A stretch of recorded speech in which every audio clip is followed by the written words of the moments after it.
സന്ദേശമുണർന്നാൽ ഒരു ഭവനത്തിൽ അഗ്നിമഴ പെയ്തിടും. പരിശുദ്ധാത്മാവേ കൃപ ചൊരിയണമേ, പരിശുദ്ധാത്മാവേ ശക്തി പകരണമേ. കരങ്ങൾ കൂപ്പി പരിശുദ്ധ അമ്മയോട് ചേർന്ന് നമുക്ക് പ്രാർത്ഥിക്കാം. നന്മ നിറഞ്ഞ മറിയമേ സ്വസ്തി, കർത്താവ് അങ്ങയോടുകൂടെ സ്ത്രീകളിൽ അങ്ങ് അനുഗ്രഹിക്കപ്പെട്ടവളാവുന്നു. അങ്ങയുടെ ഉദരത്തിൻ ഫലമായി ഈശോ അനുഗ്രഹിക്കപ്പെട്ടവനാവുന്നു. പരിശുദ്ധ മറിയമേ തമ്പുരാന്റെ അമ്മേ, പാപികളായ ഞങ്ങൾക്ക് വേണ്ടി ഇപ്പോഴും ഞങ്ങളുടെ മരണസമയത്തും തമ്പുരാനോട് അപേക്ഷിക്കണമേ. ആമേൻ. ഈശോ മിശിഹായുടെ വാഗ്ദാനങ്ങൾക്ക് ഞങ്ങൾ യോഗ്യരാകുവാൻ സർവേശ്വരന്റെ പരിശുദ്ധ മാതാവേ, ഞങ്ങൾക്ക് വേണ്ടി അപേക്ഷിക്കണമേ. ഈശോ മിശിഹായ്ക്ക് സ്തുതിയായിരിക്കട്ടെ. പ്രിയപ്പെട്ടവരെ, ഈ ശുശ്രൂഷയിൽ പങ്കെടുക്കുന്നത് ദൈവത്തിൻ്റെ വലിയ ഒരു പദ്ധതിയുടെ ഭാഗമാണ്. ആയതിനാൽ ഈശോയ്ക്ക് നന്ദി പറഞ്ഞുകൊണ്ട് ഈ ശുശ്രൂഷയിലായിരിക്കാം. സ്വരമുയർത്തി പറഞ്ഞ ഹാലേലുയ, ഹാലേലുയ, യേശുവേ നന്ദി, യേശുവേ സ്തുതി, യേശുവേ ആരാധന. ഈ ശുശ്രൂഷയിൽ പങ്കെടുക്കുന്ന ഓരോരുത്തരുടെയും ആത്മീയ ജീവിതത്തെ ബലപ്പെടുത്തുവാൻ അതിശക്തമായ ഒരു ദൈവവചനം പരിശുദ്ധാത്മാവ് നമുക്ക് സമ്മാനിക്കുകയാണ്. ഈ വചനം നമ്മളെ ബലപ്പെടുത്തും. സങ്കീർത്തന പുസ്തകം 115 അധ്യായം 12 തിരുവചനമാണ്. Book of psalm chapter 112 15 verse 12. സങ്കീർത്തനം 115 വചനം 12.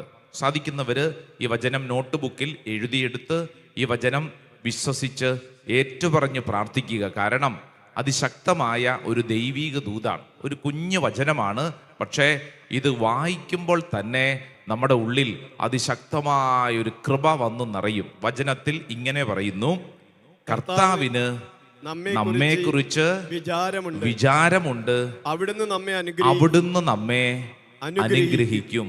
സ്വരമുയർത്തി പറഞ്ഞ ഹാലേലുയ, ഹാലേലുയ. ഈ വചനം ഒന്ന് ഏറ്റുപറഞ്ഞ് പ്രാർത്ഥിച്ചാലോ? കർത്താവിന് നമ്മെക്കുറിച്ച് വിചാരമുണ്ട്, അവിടുന്ന് നമ്മെ അനുഗ്രഹിക്കും. Hallelujah, hallelujah. ഈ വചനം ഇപ്പോൾ നിങ്ങളോട് പറയാൻ ചില കാരണങ്ങളുണ്ട്. പ്രത്യേകിച്ച് ജീവിതത്തിൽ ചില ഞെരുക്കങ്ങളിലൂടെ, കഷ്ടപ്പാടുകളിലൂടെ കടന്നു പോകുന്ന ചില വ്യക്തികളുടെ ഉള്ളിൽ അവർക്ക് പ്രാർത്ഥിക്കാൻ പോലും പറ്റാത്ത വണ്ണമുള്ള വലിയ ഒരു ദുഃഖം അവരുടെ ഉള്ളിൽ പ്രവേശിച്ചിട്ടുണ്ടാവും. ഞാനിത് പറയുമ്പോൾ 2 ദിവസങ്ങൾക്ക് മുമ്പ് മലയാളിയായിട്ടുള്ള നേഴ്സായിട്ടുള്ളൊരു പെൺകുട്ടി കാനഡ ദേശത്തെത്തി.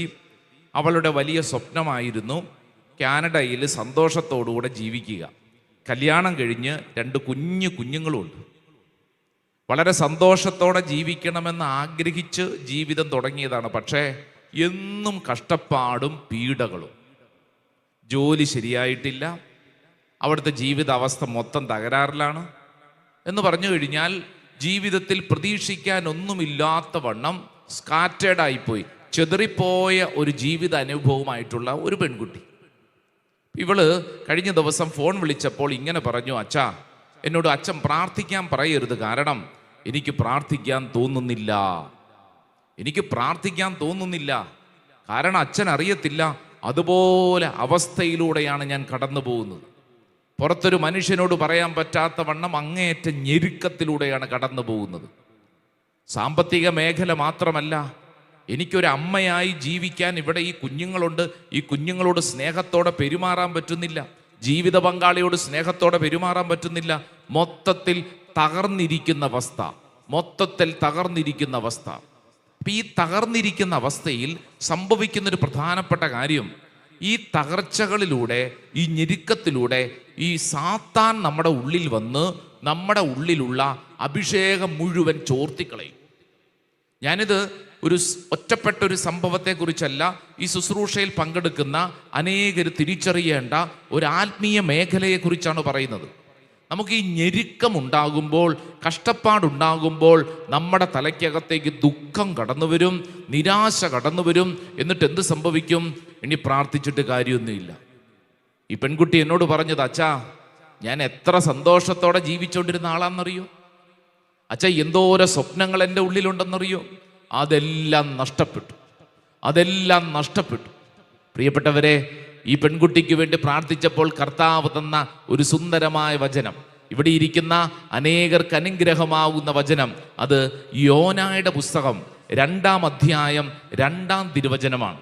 ബുക്ക് ഓഫ് യോന ചാപ്റ്റർ 2 വേഴ്സ് 2. യോനായുടെ ഒരു പ്രാർത്ഥനയുണ്ട്. യോനായുടെ പ്രാർത്ഥന ഒന്ന് ബൈബിൾ ഒന്ന് തുറന്ന് വായിച്ചേ. നല്ല വചനമാണ്. യോനായുടെ പുസ്തകം 2-ാം അധ്യായം 2-ാം തിരുവചനം വായിക്കാം. എന്റെ കഷ്ടതയിൽ ഞാൻ കർത്താവിനെ വിളിച്ചപേക്ഷിച്ചു. അവിടുന്ന് എനിക്ക് ഉത്തരമരുളി. പാതാളത്തിന്റെ ഉദരത്തിൽ നിന്ന് ഞാൻ നിലവിളിച്ചു. അവിടുന്ന് എന്റെ നിലവിളി കേട്ടു. ഇങ്ങോട്ട് ശ്രദ്ധിച്ചേ. ഞാൻ ഈ പെൺകുട്ടിയോട് യോനായെക്കുറിച്ച് ഓർമ്മപ്പെടുത്തി. ആദ്യം ഒന്നും അച്ഛൻ എന്നോട് പ്രാർത്ഥിക്കാൻ പറയരുത്, ഇനി അധിക നാൾ അച്ഛനെ ഞാൻ ഫോൺ വിളിക്കുമെന്നില്ല, കാരണം അത്രമേൽ ഞെരുക്കത്തിലൂടെ കടന്നു പോകുന്നു, ആത്മഹത്യയെക്കുറിച്ച് പോലും ചിന്തിക്കുന്നു, ഉറക്കം കിട്ടുന്നില്ല എന്ന് തുടങ്ങി എല്ലാം നെഗറ്റീവ്. ഇതിൻ്റെ ഒത്ത നടുവിൽ ഞാൻ പറഞ്ഞു കൊടുത്തു, നീ അധികം പ്രാർത്ഥിക്കാനൊന്നും ഞാൻ പറയുന്നില്ല, പക്ഷെ ഒരു കുഞ്ഞു കാര്യം ചെയ്യാമോ, ഒരു പേപ്പറിൽ ഈ വചനം ഒന്ന് എഴുതിയെടുക്കണം. ഇവിടെ ഈ വചനം കേൾക്കുന്നതിൻ്റെ പ്രിയപ്പെട്ടവരെ, നിങ്ങൾ ഏതെങ്കിലും ഞെരുക്കത്തിലൂടെ കടന്നു പോകുന്നെങ്കിൽ ഈ വചനം ഒരു പേപ്പറിൽ എഴുതിയെടുത്ത് നീ കിടക്കുന്ന സ്ഥലത്ത് അത് ഒട്ടിച്ചു വെക്കൂ. യോനായുടെ പ്രവചനം 2-ാം അധ്യായം 2-ാം തിരുവചനം. എൻ്റെ കഷ്ടതയിൽ ഞാൻ കർത്താവിനെ വിളിച്ചപേക്ഷിച്ചു, അവിടുന്ന് എനിക്ക് ഉത്തരമരുളി. പാതാളത്തിന്റെ ഉദരത്തിൽ നിന്ന് ഞാൻ നിലവിളിച്ചു, അവിടുന്ന് എൻ്റെ നിലവിളി കേട്ടു. ആമേൻ, ആമേൻ. നമുക്ക് വലതുകരം ഉയർത്തിപ്പിടിച്ച് ഈ വചനം ഒന്ന് ഏറ്റുപറഞ്ഞ് പ്രാർത്ഥിക്കാം.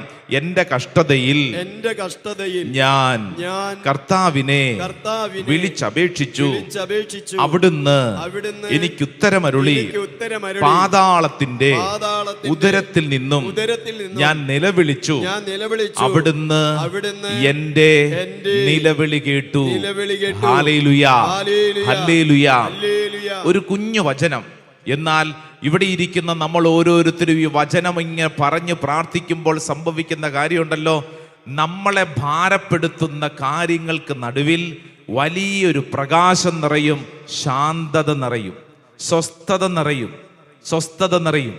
ഞാൻ ഈ പെൺകുട്ടിയോട് പറഞ്ഞ ഈ കുഞ്ഞു ടിപ്പാണ്. ഇവിടെ ഈ ഞെരുക്കത്തിലൂടെ കടന്നു പോകുന്നവർക്ക് ചെയ്യാൻ പറ്റിയ കുഞ്ഞൊരു ടെക്നിക്കാണ്. വചനം എഴുതി വെച്ച് ആ വചനം ഇങ്ങനെ പറയുമ്പോൾ തന്നെ നമ്മുടെ മേൽ കർത്താവിൻ്റെ കൃപ കിട്ടും.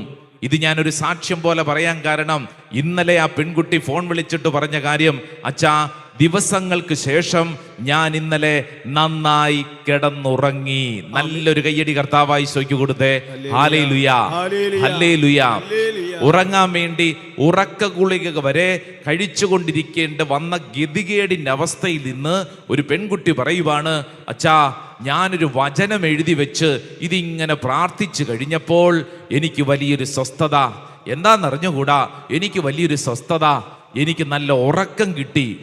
എന്നെ കേൾക്കുന്നതിൻ്റെ പ്രിയപ്പെട്ടവരെ, നമ്മുടെ അനുദിന ജീവിതത്തിൽ നമ്മൾ പ്രാക്ടീസ് ചെയ്യേണ്ട വളരെ പ്രധാനപ്പെട്ട ഒരു കാര്യമാണ് ദൈവത്തിന്റെ ആത്മാവ് നമ്മളെ പഠിപ്പിക്കുന്നത്. Praise the Lord, hallelujah, hallelujah. നമ്മൾ സാധാരണ ചെയ്യുന്നത് എന്തെന്നറിയോ? നമ്മൾ കർത്താവിനോട് നമ്മുടെ ആവലാദികൾ പറയുന്നു. കർത്താവേ എനിക്ക് ഇന്ന പ്രശ്നമുണ്ട്, കർത്താവേ എനിക്ക് ഇന്ന പ്രശ്നമുണ്ട് എന്ന് നമ്മൾ ആരോട് പറയുന്നു? കർത്താവിനോട് പറയുന്നു. ഇങ്ങോട്ട് ശ്രദ്ധിച്ചേ, നമുക്ക് ചെയ്യാവുന്ന ഒരു കുഞ്ഞു കാര്യം എന്നാണെന്നറിയോ? നമ്മളെ ഭാരപ്പെടുത്തുന്ന പ്രശ്നങ്ങളോട് പറയണം, എന്ത്? എനിക്കൊരു കർത്താവുണ്ട്. പ്രശ്നങ്ങളോടല്ല നമ്മൾ പറയേണ്ടത്. നമ്മൾ ശ്രദ്ധിക്കണം. നമ്മൾ എപ്പോഴും ചെയ്യുന്ന കാര്യം, നമ്മൾ തമ്പുരാന്റെ മുമ്പിൽ വന്നിട്ട്, ദൈവമേ എനിക്ക് ഇന്ന പ്രശ്നം, ഇന്ന കടബാധ്യത, ഇന്ന ദുഃഖം, ഇന്ന വിഷമം, ഇന്ന സങ്കടം, ഇതെല്ലാം നമ്മൾ ഇങ്ങനെ കർത്താവിനോട് പറഞ്ഞുകൊണ്ടിരിക്കുന്നു. അതിന് പകരം ചെയ്യേണ്ടത്, തമ്പുരാനെ ഇതാ അങ്ങയുടെ മുമ്പിലേക്ക് എൻ്റെ ജീവിതം സമർപ്പിക്കുന്നു. ഈ ബലം സ്വീകരിച്ച വ്യക്തി എന്ത് ചെയ്യണമെന്നറിയോ? ഏത് പ്രശ്നത്തോടും പറയണം, എനിക്കൊരു ദൈവമുണ്ട്, എനിക്കൊരു ദൈവമുണ്ട്, എനിക്കൊരു ദൈവമുണ്ട്. വലതുകര ഉയർത്തി ഉച്ചത്തിൽ പറഞ്ഞ ഹല്ലേലൂയാ, ഹല്ലേലൂയാ, ഹല്ലേലൂയാ, ഹല്ലേലൂയാ. അതുകൊണ്ട് എന്ത് ചെയ്യണമെന്നറിയോ? ഇടയ്ക്കിടയ്ക്ക് നെഞ്ചിൽ കൈവച്ചുകൊണ്ട് പറയണം, എൻ്റെ ദൈവമേ. ഒന്ന് പറഞ്ഞേ, എൻ്റെ ദൈവമേ, എൻ്റെ ദൈവമേ. പറഞ്ഞേ, എൻ്റെ ദൈവമേ, എൻ്റെ ദൈവമേ. ഹല്ലേലൂയാ, ഹല്ലേലൂയാ, ഹല്ലേലൂയാ. കഴിഞ്ഞ നാളിൽ കാഞ്ഞിരപ്പള്ളി അമല എന്ന് പറയുന്ന കാഞ്ഞിരപ്പള്ളി രൂപതയുടെ ഒരു വലിയൊരു ശുശ്രൂഷ മേഖലയാണ് നാടക ശുശ്രൂഷ. അവർക്ക് നാടകമുണ്ട്. അവരുടെ കഴിഞ്ഞ വർഷത്തെ നാടകമാണ് തച്ചൻ എന്ന് പറയുന്ന വിശുദ്ധ ഔസേപ്പിതാവിനെ കുറിച്ചുള്ള നാടകം. അതിസുന്ദരമായിട്ടുള്ളൊരു നാടകമാണ്. ഒരുപക്ഷെ നിങ്ങളുടെയൊക്കെ പ്രദേശങ്ങൾ നിങ്ങൾ കണ്ടിട്ടുണ്ടാവും. കണ്ടിട്ടില്ലെങ്കിൽ അത് എവിടെയെങ്കിലും കാണാൻ അവസരം കിട്ടിയാൽ കാണണം. വിശുദ്ധ ഔസേപ്പിതാവിനെ കുറിച്ചുള്ളൊരു നാടകമാണ്. വിശുദ്ധ ഔസേപ്പിതാവിനെ കുറിച്ച് നമുക്ക് വിശുദ്ധ ഗ്രന്ഥത്തിൽ പല മേഖലകളിൽ വായിക്കുന്നുണ്ട്. ഈ നാടകത്തിൽ അവരവതരിപ്പിക്കുന്ന ഔസേപ്പിതാവ് എന്ന് പറയുന്നത് അല്പം വ്യത്യസ്തതകളൊക്കെ ഉള്ളതാണ്.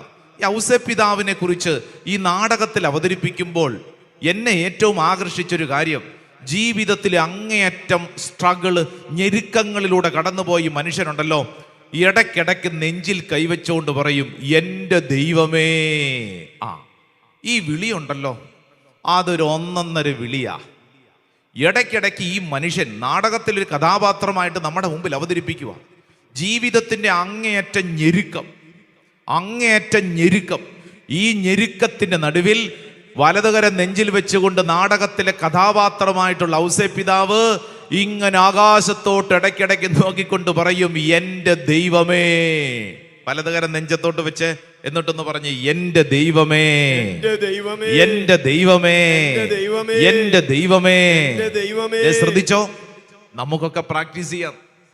നമ്മുടെ അനുദിന ജീവിതത്തിലെ ഏതൊരു വിഷയത്തിന്റെ മുമ്പിലും നമ്മൾ പറയേണ്ട കാര്യം, ആ പ്രശ്നങ്ങളോട് പറയണം, എനിക്കൊരു ദൈവമുണ്ട്, എനിക്കൊരു ദൈവമുണ്ട്. ഹല്ലേലൂയാ, ഹല്ലേലൂയാ. അതുകൊണ്ടാണ് ബാറൂക്കിന്റെ പുസ്തകം, ഒരു കുഞ്ഞു പുസ്തകമാണ് പഴയ നിയമത്തിലെ ബാറൂക്കിന്റെ പുസ്തകം, 4-ാം അധ്യായം അതിന്റെ 30-ാം തിരുവചനം. Book of Baruch chapter 4 verse 30. 4-ാം അധ്യായം അതിന്റെ 30-ാം തിരുവചനം. ബൈബിൾ ഉള്ളവരും തുറന്നേ. നല്ല വചനമാണ്, കുഞ്ഞു വചനമാണ്, പഠിക്കാനും പ്രാക്ടീസ് ചെയ്യാനും പറ്റിയ വചനമാണ്. വചനം എന്താണെന്നറിയാവോ? ജെറുസലേമേ, ധൈര്യമായിരിക്കുക, ധൈര്യമായിരിക്കുക, നിനക്ക് പേരിട്ടവൻ തന്നെ നിനക്ക് ആശ്വാസമരുളും. ആമേൻ. കണ്ടോ, നിനക്ക് പേരിട്ടവൻ തന്നെ നിനക്ക് ആശ്വാസമരുളും. നീ ധൈര്യമായിരിക്കുക, നീ ധൈര്യമായിരിക്കുക. അടുത്തിരിക്കുന്ന ആളോടൊക്കെ പറഞ്ഞു കൊടുത്തേ, നീ ധൈര്യമായിരിക്കുക. പറഞ്ഞു കൊടുത്തേ, നീ ധൈര്യമായിരിക്കുക. പറഞ്ഞു കൊടുത്തേ, നീ ധൈര്യമായിരിക്കുക. നിനക്ക് പേരിട്ടവൻ തന്നെ നിനക്ക് ആശ്വാസം അരുളും. ഇത് വലിയൊരു വാഗ്ദാനമാണ്. ഈ ശുശ്രൂഷ അവസരത്തിൽ ഇത് പങ്കെടുക്കുന്ന ഓരോ വ്യക്തിയും നിങ്ങളുടെ ജീവിതത്തിൽ നിങ്ങൾ കടന്നു പോകുന്ന അവസ്ഥ എനിക്കറിഞ്ഞുകൂടാ, പക്ഷേ അതെത്ര വലിയ കുഴിക്കകത്താണെങ്കിലും ഈ വചനം ഇങ്ങനെ ഉള്ളിൻ്റെ ഉള്ളിൽ പറഞ്ഞു പ്രാർത്ഥിക്കുന്നതനുസരിച്ച് നമ്മുടെ മുമ്പിൽ സ്വസ്ഥത, സമാധാനം, ദൈവത്തിൻ്റെ ആത്മാവ് നമുക്ക് സമ്മാനിക്കും. വിശ്വസിക്കുന്നവരൊന്ന് കൈയടിച്ച് ഈശോയ്ക്ക് നന്ദി പറഞ്ഞേ. കരങ്ങൾ ഉയർത്തിയൊന്ന് കൈയടിച്ചേ. ഹല്ലേലൂയാ, ഹല്ലേലൂയാ, ഹല്ലേലൂയാ, ഹല്ലേലൂയാ. അതുകൊണ്ട് നമുക്ക് എല്ലാ ദിവസവും പ്രാർത്ഥിക്കാൻ പറ്റിയ ഒരു കുഞ്ഞു പ്രാർത്ഥന, അത് യെശയ്യായുടെ പ്രവചനം 33-ാം അധ്യായം 2-ാം തിരുവചനത്തിൽ നമുക്ക് സമ്മാനിക്കുന്നുണ്ട്. കഷ്ടതകളിലൂടെ, ഞെരുക്കങ്ങളിലൂടെ കടന്നു പോകുന്നവർക്ക് പ്രാർത്ഥിക്കാൻ പറ്റിയ ഒരു കുഞ്ഞു പ്രാർത്ഥനയാണ്. Book of Isaiah chapter 33 verse 2. യെശയ്യായുടെ പ്രവചനം 33-ാം അധ്യായം അതിന്റെ 2-ാം തിരുവചനം. വചനം ഇങ്ങനെയാണ്: കർത്താവേ, ഞങ്ങളോട് കരുണയുണ്ടാകണമേ. ഞങ്ങൾ അങ്ങേക്ക് വേണ്ടി കാത്തിരിക്കുന്നു. ഓരോ പ്രഭാതത്തിലും ഞങ്ങളുടെ കരവും കഷ്ടതയുടെ കാലത്ത് ഞങ്ങളുടെ രക്ഷയുമായിരിക്കണമേ. കണ്ടോ, ഒരു കുഞ്ഞു പ്രാർത്ഥനയാണ്. നിങ്ങൾക്ക് ഈ ദിവസങ്ങളിൽ പ്രാക്ടീസ് ചെയ്തു തുടങ്ങണം. എന്നിട്ട് നിങ്ങളുടെ മക്കളോട് ഈ വാക്ക് പറഞ്ഞു കൊടുക്കണം. അവരുടെയൊക്കെ ഞെരുക്കത്തിൻ്റെ നടുവിൽ, പ്രത്യേകിച്ച് ഇന്നത്തെ നമ്മുടെ ജെൻസി പിള്ളേര്, പുതിയ തലമുറയിലെ പിള്ളേർക്കൊരു കുഴപ്പമുണ്ട്. അവർക്കൊന്നും പിടിക്കാനൊന്നും കയ്യിലില്ല എന്ന് പറഞ്ഞു കഴിഞ്ഞാൽ, അവർക്കൊരു പ്രശ്നം വന്നു കഴിഞ്ഞാൽ അവർക്ക് എന്താ ചെയ്യേണ്ടതെന്ന് അന്താളിപ്പാണ്. അവരുടെ ഈ നടപ്പ് മാത്രമേ ഉള്ളൂ. അവരുടെ ഈ നടപ്പും രൂപവും ഭാവവും കണ്ടു കഴിഞ്ഞാൽ നമുക്ക് തോന്നും, ഓ എന്തൊരു നടപ്പാണ്. ആ നടപ്പ് മാത്രമേ ഉള്ളൂ. ഒരു പ്രതിസന്ധി വന്നാൽ അവർക്കൊന്ന് പിടിക്കാൻ ഒരു കച്ചിത്തുരുമ്പ് പോലും കയ്യിലില്ലെന്ന് എന്ന് പറഞ്ഞു കഴിഞ്ഞാൽ എന്താ ചെയ്യേണ്ടെന്നൊരു പിടുത്തമില്ല. അതുകൊണ്ടാണ് അവർ അസ്വസ്ഥരാകുന്നത്, പലതരത്തിൽ അവർ പെരുമാറാൻ തുടങ്ങുന്നത്, ജീവിതം നശിപ്പിക്കാൻ പോകുന്നത്. എന്നാൽ നമ്മൾ ശ്രദ്ധിക്കേണ്ട കാര്യം എന്താണെന്നറിയോ? നിങ്ങളുടെ മക്കൾക്ക് കൊടുക്കേണ്ട വലിയൊരു കൃപ ഈ വചനത്തിന്റെ കൃപ കൊടുക്കണം. എടാ മകനെ, നിനക്കൊരു പ്രതിസന്ധി വന്നാൽ നിനക്ക് ആശ്രയിക്കാൻ ദേ ഈ വചനം. എന്നിട്ട് ആ മകന് വേണമെങ്കിൽ എഴുതി കൊടുക്കുക, മകൾക്ക് വേണമെങ്കിൽ എഴുതി കൊടുക്കുക. നമ്മൾ തന്നെ ഈ വചനം പലതവണ പറഞ്ഞ് പ്രാർത്ഥിക്കുക. യെശയ്യായുടെ പ്രവചനം വലതുകരം ഒന്ന് ഉയർത്തിപ്പിടിച്ച് ഈ വചനം നമുക്ക് നേറ്റു പറയാം. ഇതെന്നും പ്രാർത്ഥിക്കാൻ പറ്റിയൊരു കുഞ്ഞു പ്രാർത്ഥനയാണ്. യെശയ്യായുടെ പ്രവചനം 33-ാം അധ്യായം 2-ാം തിരുവചനം. കർത്താവേ, കർത്താവേ, ഉച്ചത്തിൽ പ്രാർത്ഥിച്ചേ, കർത്താവേ, ഞങ്ങളോട് കരുണയുണ്ടാകണമേ. ഞങ്ങൾ അങ്ങേക്ക് വേണ്ടി കാത്തിരിക്കുന്നു. ഓരോ പ്രഭാതത്തിലും ഞങ്ങളുടെ കരവും കഷ്ടതയുടെ കാലത്ത് ഞങ്ങളുടെ രക്ഷയുമായിരിക്കണമേ. ഞങ്ങളുടെ രക്ഷയുമായിരിക്കണമേ. ഹല്ലേലൂയാ, ഹല്ലേലൂയാ, ഹല്ലേലൂയാ. കുഞ്ഞു പ്രാർത്ഥനയാണ്. പക്ഷേ നമ്മളിത് പറഞ്ഞ് പ്രാർത്ഥിക്കുന്നതനുസരിച്ച് അത്ഭുതകരമായ കാര്യങ്ങൾ നമ്മുടെ ജീവിതത്തിൽ ദൈവം ചൊരിയും. അതാണ് വചനത്തിന്റെ പ്രത്യേകത. അതാണ് നമ്മുടെ ഈ വരൾച്ചയുടെ നാളുകളിൽ, ഞാനിത് പറയുമ്പോൾ വരൾച്ച എന്നൊക്കെ പറഞ്ഞു കഴിഞ്ഞാൽ നന്നായിട്ട് മനസ്സിലാവും. പ്രത്യേകിച്ച് ഇപ്പോൾ കേരളത്തിന്റെ അവസ്ഥ അതാണ്. എന്തൊരു ചൂടാണ് അല്ലേ? കഴിഞ്ഞ ദിവസം ഒരു ചേട്ടൻ പറഞ്ഞതുപോലെ, അച്ഛാ ഇതുപോലത്തെ ഒരു ചൂട് ദൈവമേ ഇത്രയും നാൾ ഞാൻ കണ്ടിട്ടില്ല, കേട്ടിട്ടില്ല, അനുഭവിച്ചിട്ടില്ല. ശരിയാണ്, അതുപോലത്തെ ചൂട്. വിയർത്തൊഴുകുന്നു, വല്ലാത്തൊരവസ്ഥയിലൂടെ കടന്നു പോകുന്നു അല്ലേ? പ്രഭാഷകന്റെ പുസ്തകത്തിൽ ഒരു കുഞ്ഞു വചനമുണ്ട്, ഒന്ന് വായിച്ചേ. പ്രഭാഷകന്റെ പുസ്തകം 35-ാം അധ്യായം അതിന്റെ 10-ാം തിരുവചനം. Book of Sirach chapter 35 verse 10. പ്രഭാഷകന്റെ പുസ്തകം 35-ാം അധ്യായം 10-ാം തിരുവചനം. കർത്താവിനെ മനം തുറന്ന് മഹത്വപ്പെടുത്തുക. ആദ്യ ഫലം സമർപ്പിക്കുമ്പോൾ ലുബ്ധ കാട്ടരുത്. കാഴ്ച സമർപ്പിക്കുമ്പോൾ മുഖം വാടരുത്. സന്തോഷത്തോടെ ദശാംശം കൊടുക്കുക. സ്വരത്തിൽ പറഞ്ഞ ഹല്ലേലൂയാ, ഹല്ലേലൂയാ, ഹല്ലേലൂയാ. പ്രഭാഷകന്റെ പുസ്തകത്തിൽ നമ്മളെ തുടർന്നൊരു സത്യം പഠിപ്പിക്കുന്നു. എന്നറിയാവോ? വരൾച്ചയുടെ നാളുകളിൽ മഴക്കാറ് പോലെ കഷ്ടതയിൽ കർത്താവിന്റെ കരുണ ആശ്വാസപ്രദമാണ്. സ്വരമുയർത്തി പറഞ്ഞ ഹല്ലേലൂയാ, ഹല്ലേലൂയാ, ഹല്ലേലൂയാ, ഹല്ലേലൂയാ, ഹല്ലേലൂയാ. പലതരം ഉയർത്തി നമുക്കത് ഏറ്റു പറയാം. വരൾച്ചയുടെ നാളുകളിൽ മഴക്കാറ് പോലെ കഷ്ടതയിൽ കർത്താവിന്റെ കരുണ ആശ്വാസപ്രദമാണ്. അല്പം കൂടെ ഉച്ചത്തിൽ പറഞ്ഞ്, വരൾച്ചയുടെ നാളുകളിൽ മഴക്കാറ് പോലെ കഷ്ടതയുടെ നാളുകളിൽ കർത്താവിന്റെ കരുണ ആശ്വാസപ്രദമാണ്. അതായത് നമ്മളൊന്ന് ആലോചിച്ച് നോക്കിയേ, നല്ല വരൾച്ചയുടെ അവസ്ഥ. ഈ സമയത്ത് എല്ലാവരും പലപ്പോഴും ആകാശത്തോട്ട് നോക്കി ഒരു തുണ്ട് മേഘപടലം, ഒരു കാർമേഘം എവിടെയെങ്കിലും ഉണ്ടോ, ഒരു മഴയ്ക്കൊരു സാധ്യതയുണ്ടോ എന്നിങ്ങനെ അന്വേഷിച്ചുകൊണ്ടിരിക്കുന്ന സമയമാണ്. വചനം പറയുന്നു, വരൾച്ചയുടെ നാളുകളിൽ ഈ മഴക്കാറ് പോലെ കഷ്ടതയിൽ കർത്താവിൻ്റെ കരുണ ആശ്വാസപ്രദമാണ്. ഇത് പറയുമ്പോൾ ജീവിതത്തിലെ കഷ്ടതകളിലൂടെ കടന്നു പോകുന്നവർക്ക് നന്നായി മനസ്സിലാവും. നിന്റെ ഞെരുക്കം, നിന്റെ കഷ്ടത ഏത് തന്നെയും ആയിക്കൊള്ളട്ടെ, ആ കഷ്ടതയുടെ നടുവിൽ നമ്മൾ ചെയ്യേണ്ട ഒരു കാര്യമാണ് വിശുദ്ധ ഗ്രന്ഥം ഓർമ്മപ്പെടുത്തുന്നത്. നന്നായി ഈ ദൈവത്തിൽ ആശ്രയിക്കുക. കാരണം ഓരോ കഷ്ടപ്പാട് വരുമ്പോഴും ദൈവം നമ്മളെ ചില കാര്യങ്ങൾ പഠിപ്പിക്കും അല്ലെ? നിങ്ങൾ ശ്രദ്ധിച്ചു നോക്കിക്കേ, നിങ്ങൾക്കുണ്ടായ ഓരോ കഷ്ടതയും ഓരോ ഞെരുക്കവും കർത്താവ് ഓരോ വിഷയങ്ങൾ വരുമ്പോൾ ഓരോ കാര്യങ്ങൾ നമ്മളെ പഠിപ്പിക്കും. നമ്മളെ കർത്താവ് ചില അഭ്യാസത്തിലൂടെ നടത്തും. അത് നമുക്കൊരു പാഠമാണ്. Praise the Lord, hallelujah.